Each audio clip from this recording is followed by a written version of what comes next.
Hello, everybody, and welcome to the Political Vigilante. Today is June 6th. It's the day after the California primary. There's several other states had primaries. I just want to go over what happened in California for the most part.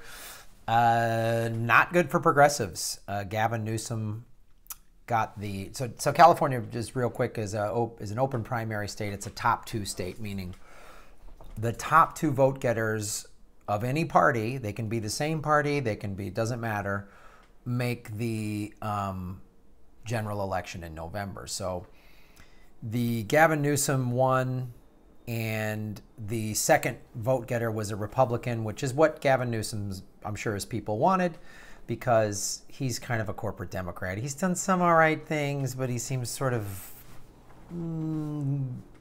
fake liberally to me. And he wants to run against a Republican because the chances of the state of California having a Republican governor are slim to none. That was his tactic. And then one of the things that happened, and this was something I talked to Ron Placone a little bit about, where so many progressives ran in this primary that it sort of diluted the progressive vote for governor and lieutenant governor and even state senator. But it's a tricky situation because what do you do? I don't think it's right to tell someone, oh, you shouldn't run. So it's you know, it's kind of a tough reality to see people, progressives, most of them, you know, no corporate money. So how do you go up against these big machines? And in the lieutenant governor, this was a big race too. So Gail McLaughlin was on the Jimmy Dore show. I've been pushing for her. She did a really good job. The top two in the state of California. So Eleni Kanalakis, I know I'm not pronouncing that correctly, got 23% of the vote. And then Ed Hernandez, two Democrats for lieutenant governor. Gail McLaughlin got 3.8% of the vote. And you know, it's the Republican came in third, Cole Harris. So these two Democrats are going to be running for lieutenant governor. I don't know that much about them. I can't say I'm that fired up for them. But the one bright spot that I want to talk about is Kenneth Mejia. Well, and he's running in the general in district, I believe it is 30... Well, yeah. He is running in the district 30, let's see, hold on, I'm sorry, U.S. House of Representatives. I got to navigate through the Secretary of State of California's website, so it's a little tricky. Okay, so Congressional District 34, Kevin Mejia came in second. So he is a Green Party member. He ran against Jimmy Gomez, who's a big corporate Democrat. Jimmy Gomez got almost 80% of the vote, but the only people running against him were Mejia and a Libertarian. And Mejia got 12% of the vote. Now this is big because a Green has now advanced to the general.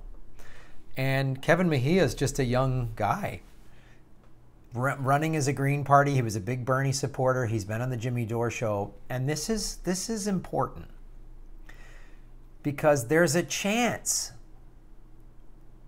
that a Green could get elected to Congress from the state of California. That's kind of a big deal. And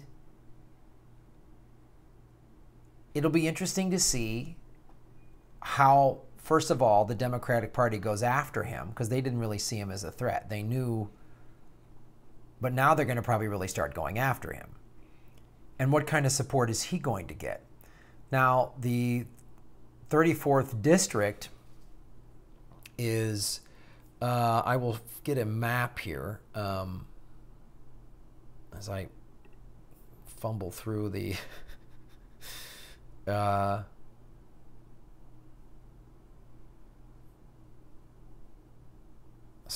I'm sorry this is taking it's not an easy website to navigate. I was trying to go through it sooner, but it's It's not, where is the map? Okay, maps, here we go. Sorry, this is a government website, so this is, anyway, it's sort of downtown and Los Angeles, in kind of into the Highland Park area, if I'm not mistaken. And so now Kenneth Mejia, and now the guy he's running against is going to have to debate him.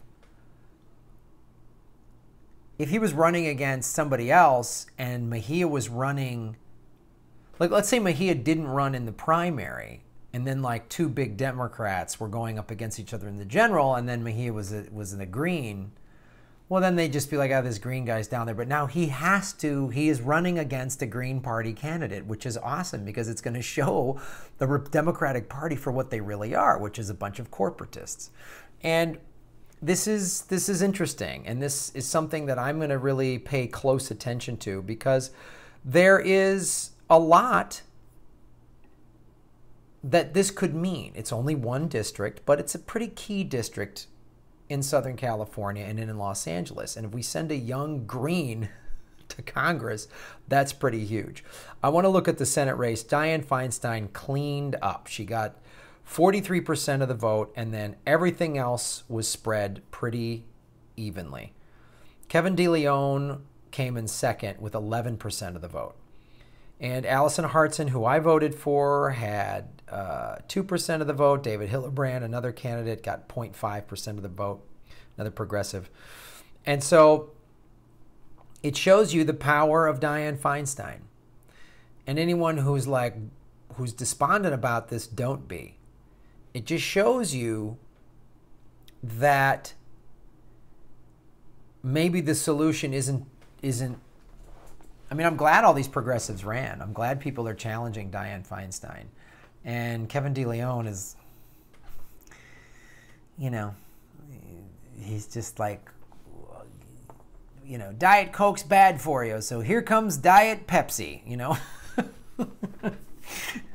I mean, and Diane's been fighting for you. No, she's a wealthy woman that has been collecting money from defense contractors and the healthcare industry to vote down things that you progressives would like, that I would like. So it'll be interesting to see, because even if you total up all of these progressive candidates running against her, it's crazy the amount of money she has, that she got 43% of the vote running against, I don't know how many, like there's 15, 20 people that ran against her in this primary. So I like the top two system in the sense that at least another Democrat is going against her, so she can't just say, oh, it's a Trump Republican. So Kevin DeLeon, if he's smart, has to court progressives in this state. And I don't know. I don't know if I'm going to vote for him or not. And maybe a green will go up against him, or an independent will go up against him and her. So we'll see how this shakes out. There wasn't the other thing too, and there wasn't this blue wave that rolled through and unseated. There's some very red congressional districts in California that the Democrats didn't make any headway in at all. But what is interesting, I think, is this sets it up, and this is what I was saying for a while, that if there isn't this blue wave that sweeps through in this primary, which I wasn't expecting, it sets it up for independents to start running in the general. And independents to just go, the Democratic Party isn't for you, you know? And an independent could go up against, a left-leaning independent could go up against a Republican pretty easily, or a Democrat, you know? And it'll be interesting to see how some of these other races in other states shake out. So I'll put the website below, the vote.sos.ca.gov, and you can fumble through this thing and see what happened. But hats off to Kevin Mejia for getting in. It's a big deal for the Green Party. So I'm excited for it, and we're seeing how this plays out, which is, as I said, since the DNC is not really changing, and all they've got is resist Trump as their only platform and mantra, all the more reason to not vote for them, all the more reason to vote for a third party or just people that are running as independents. That's the show. Support me at patreon.com/Graham Elwood. And thanks for watching the show.